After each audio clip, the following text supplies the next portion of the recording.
back after a long layoff, mainly due to the fact that my computer was not working. Had a laptop, but it's always a little bit more difficult to film on that for whatever reason. Let's get my hair cut. Nice and thin on top again.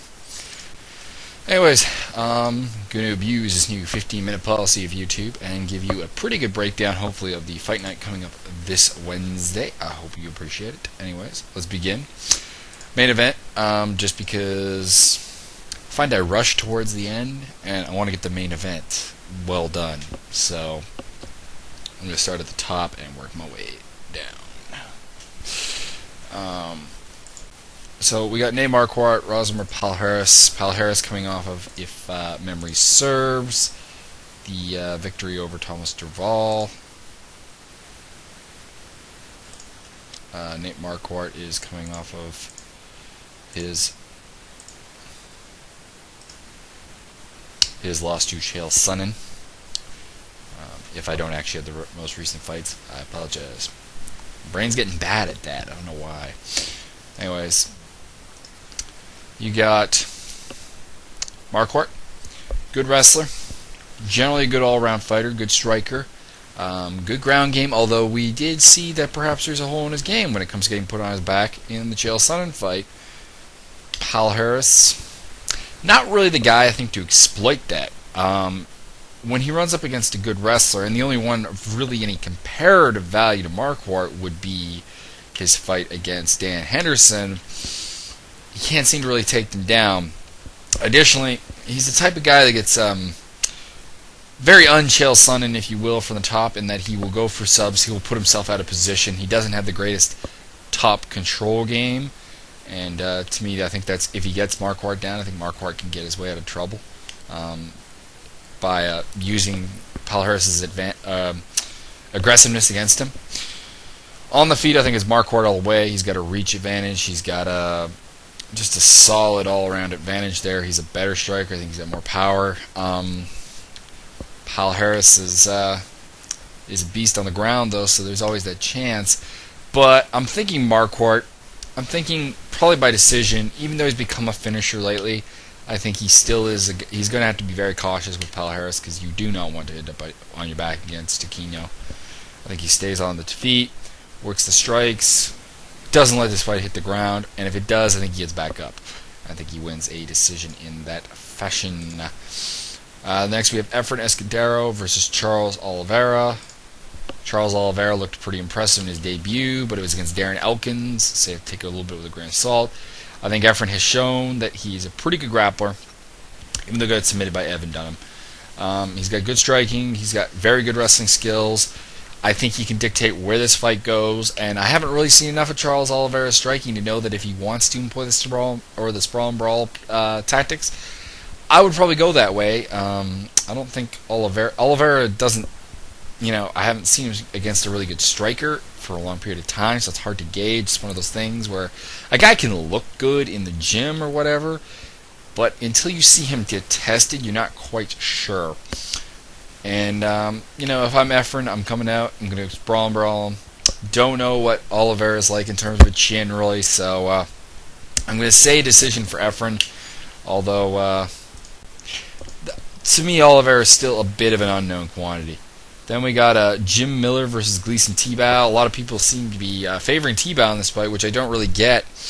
They're saying how Tebow will take Miller down, hold him down. Yeah, if he can, he'll have a good day, but I don't think he can.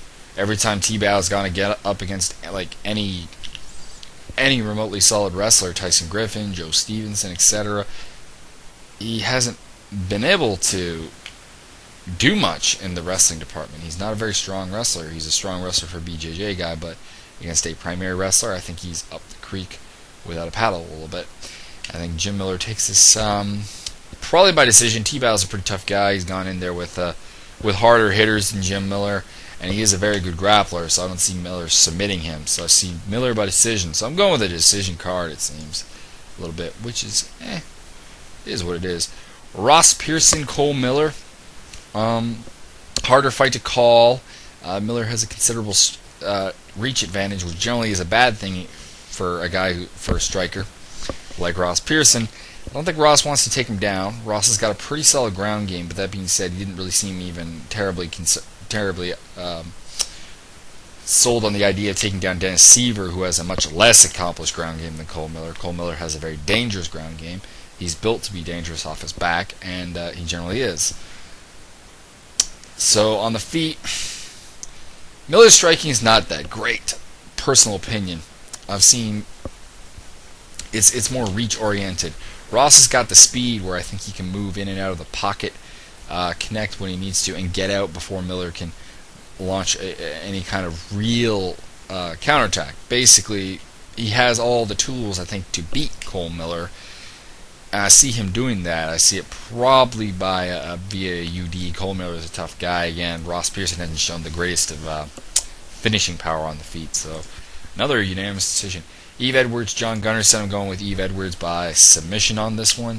Thinking second round. Eve Edwards is surprisingly dangerous on the ground, and he's a very good kickboxer. John Gunnarsson's got some good wrestling. He's got a pretty good ground game in his own right. He's got pretty solid striking, but he's kind of like barely at the level of what the UFC should demand from its lightweights. Whereas I feel Eve Edwards is a bona fide UFC guy, even though he's been away for a while. But he's coming back, and I think he will want to make a statement in his home state for one thing, or I don't know. I suppose he considers himself a Texan, even though I do believe he was born in the Bahamas. But he trains in Texas. So I got to go with Eve Edwards on this one. I got to say he picks up the submission. John Gunnarsson somewhat somewhat susceptible to submissions in the past, and I don't think this fight is going to be terribly different in that regard. Jared Hammond versus Kyle Kingsbury. I got to go with Jared Hammond. He's a much better wrestler. Kyle Kingsbury is a pretty good striker, but his ground game is still pretty deficient. His wrestling is still somewhat deficient. It's not terribly deficient, but it's not good enough to match up against a guy like Hammond. I think Hammond can hang on the feet if he needs to. I don't see him finishing him, but he takes him down, gives a decision. A lot of decisions on this card for my predictions. We'll see. Thomas Drawl of David Branch. David Branch, a very good grappler. His striking, however, leaves something to be desired if the Gerald Harris fight is anything to go on. He also doesn't seem to have perhaps the greatest chin in the world. Thomas Drawl, his striking leaves something to be desired too, but I think it's better. He also packs a lot of power, and I think he's going to put him to sleep probably in the second round, because I think he hits harder than Gerald Harris does. Gerald Harris had Dave Branch in trouble a couple times. Dave Branch, if he can get this to the ground, I think he'll be okay. He's a better grappler, I think. But Thomas Drawl, not the easiest guy to take down. And Dave Branch's wrestling doesn't appear to be all that spectacular. That being said, Drawl is coming off of a reasonably serious injury in his fight against Rousimar Palhares, so you never know what kind of mindset he's going to be in. But I think if we get Thomas Drawl coming out there looking good, I think he will put Dave Branch to sleep.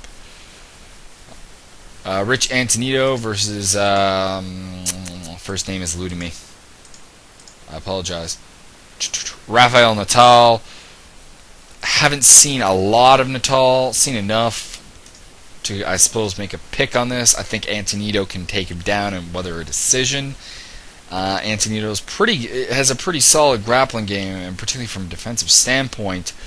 Natal, I don't think threatens enough off of his back in order to really be an issue for Antonito. And of course, Antonito's coming off a bit of a hype train of a pretty solid showing on The Ultimate Fighter. Of course, with defeating of Casey Uscola and then Jamie Yeager at the finale. So he'll be looking to build on that momentum, and I think he'll have a pretty good outing here. David Mitchell versus Anthony Walderberger. Walderberger is a pretty good fighter, but at the same time, I just think Dave Mitchell is above him in a number of aspects. I think he can take him down. I think he's a much better grappler than TJ Walderberger. On the feet, I'm not really sure who to give the advantage to. I'm not overly impressed with either their stand-up. So we'll get an interesting there. But Dave Mitchell's a guy that I'm reasonably excited to see in the UFC. That being said, we'll see. There's a lot of questions about him. He's not one of those bona fide guys, I think, that you're really, really looking at as a strong contender in the UFC, but he's a bit of a guy that I'm very interested to see what he can do. And hopefully he can get past Whataburger in impressive fashion and move up into a more of a fight that will give us more of a gauge of where he really stands, because he's a bit untested. The final fight of the night, or the first fight of the night, depending on how you look at it, Forrest Petz versus Brian Foster. Forrest Petz, of course, has been in the UFC before, has a nice little role going outside of the UFC. But that being said, he's a mediocre wrestler with mediocre striking, pretty good power, but Brian Foster has shown, not consistently, but a couple of times throughout his brief UFC career, that he is definitely a guy to look at. I think he just takes down Petz and submits him. Petz doesn't have the greatest submission defense in the world, particularly against chokes, it seems. Foster's a guy who has some chokes. I see Foster being able to take him down, work past the guard, and submit him. And hopefully, because there's a lot of decisions I'm predicting on this card, it would be nice to see this fight end in a finish. Even if, if I was being safe, I probably would go with Foster via a unanimous decision.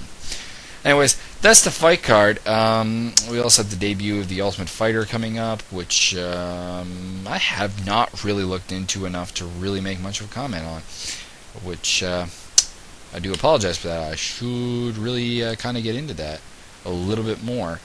And we also, of course, other than, of course, I'll be rooting for Team GSP, because A, Canadian, B, hate Josh Koscheck with a passion. But anyways, that's the fight card. Hope you enjoyed, and peace out.